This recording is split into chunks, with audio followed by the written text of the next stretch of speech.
Angular पथ पे rotate करेगा कब? जब उस पर सेंट्रीपिटल फोर्स लगेगा। क्या लगेगा? Centripetal force.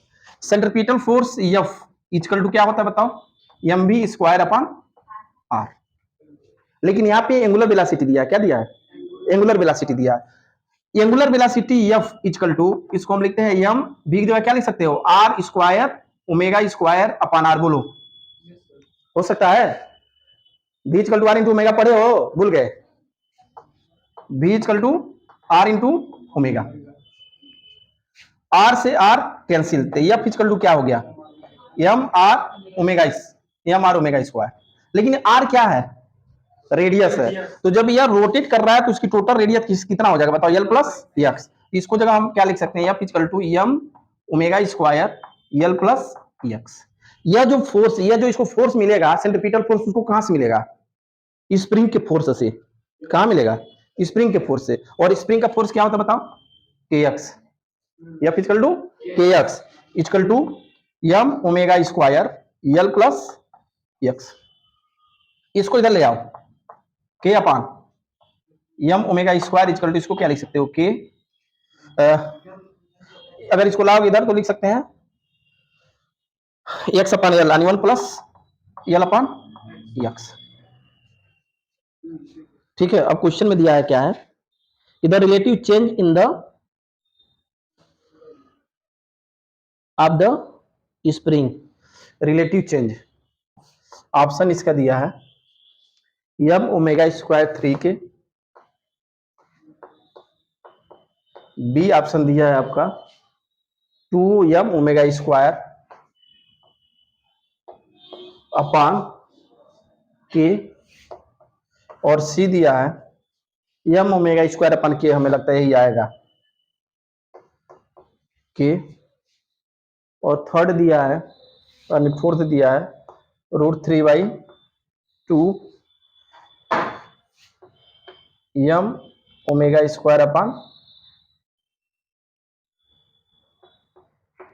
के। बताओ इसमें क्या होगा? अगर k बहुत बड़ा है, इसमें से माइनस करोगे 1 तो उसका बहुत ज्यादा इफेक्ट, जैसे इसका मतलब ये हो गया, अगर मान लो हम क्या लिख दें k upon m omega square minus 1 equal to l upon x. यहाँ पे क्या दिया है कि यह वैल्यू बहुत ही अधिक है इसकी k। अब ये इस तरह का क्वेश्चन में थोड़ा सा यही सस्पिशन होता है कि कैसे हम इसको निगलेक्ट करें। दिया है ना, एक एक वैल्यू बहुत अधिक है, तो इसका मतलब है कि इसकी वैल्यू बहुत अधिक आएगा, और इसमें से m ओमेगा स्क्वायर को माइनस करोगे तो बहुत ज्यादा इफेक्ट नहीं पड़ेगा। देखो यहाँ पे यही चीज ध्यान रखना, इसलिए वो दे दिया वैल्यू कि अगर इसको हम क्या लिखेंगे, इसको लिखोगे आप k minus m omega square अपान m ओमेगा स्क्वायर। ठीक, तो ये कह रहा है कि ओमेगा स्क्वायर k की वैल्यू बहुत अधिक है। क्या है? बहुत ही अधिक है। तो जब बहुत अधिक है तो m ओमेगा स्क्वायर को माइनस करोगे इसमें से, तो इस पे कोई वैल्यू, कोई इफेक्ट नहीं पड़ेगा, यानी 1 को हम छोड़ देंगे तो क्या बच गया? k upon m omega square equal to l upon x. तो इसको हम लिख देंगे आपका क्या? x upon l equal to m omega square upon k। Question देखो सिंपल सा था, एक स्प्रिंग है, स्प्रिंग को फिक्स कर दिया गया, यहाँ पे कोई ऑब्जेक्ट लगा दिया गया, इसका स्प्रिंग कांस्टेंट क्या है? k, लेंथ कितना है? l। जब स्प्रिंग को आप किसी जगह फिक्स करके उसको आप रोटेट करोगे तो रोटेट अपने फिक्स पॉइंट पर सर्कुलर पथ पर तभी करेगा जब उस पर क्या लगना चाहिए? Centripetal force. कहीं पे भी सर्कुलर मोशन से रिलेटेड चीज आए तो वहां पे सर्कुलर पथ पर चलने के लिए कंडीशन है क्या? Centripetal force. तो अब वो सेंट्रीपिटल फोर्स कहां से मिलेगा? उसको कहां से मिलेगा? स्प्रिंग के फोर्स से। तो स्प्रिंग का फोर्स क्या हो गया?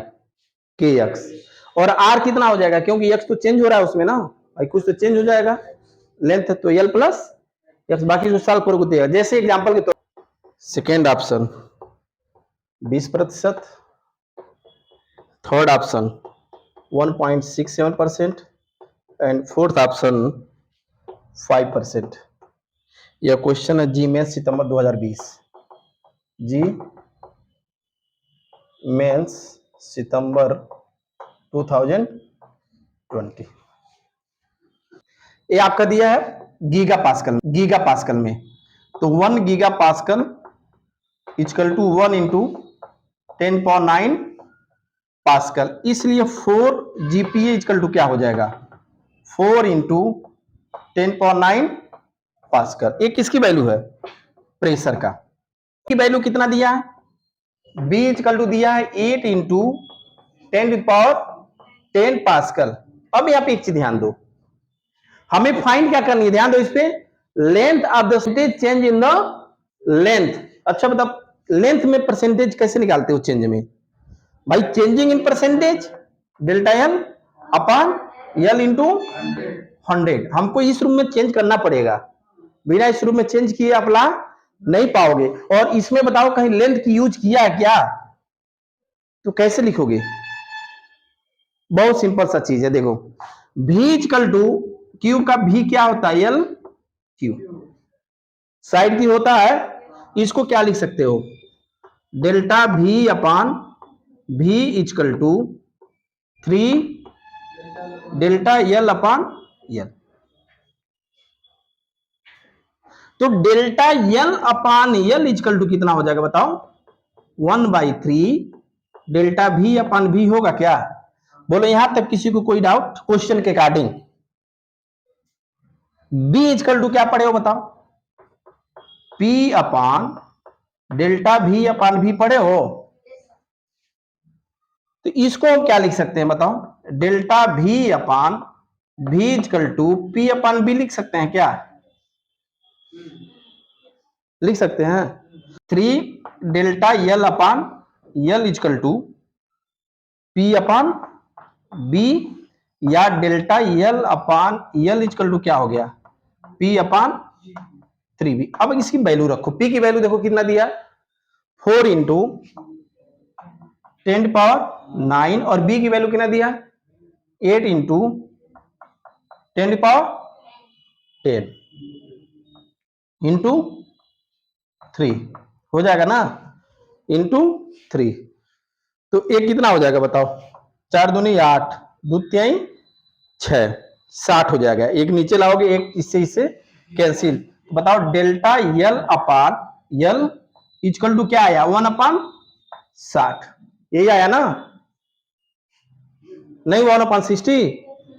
तो जब डेल्टा एल अपान एल की वैल्यू 1/60 इसी का परसेंटेज निकाल देना है, इंटू 100 इक्वल टू क्या हो जाएगा 100/60 इक्वल टू 60 बन जाए 67 के आसपास, आंसर ऑप्शन थर्ड ऑप्शन।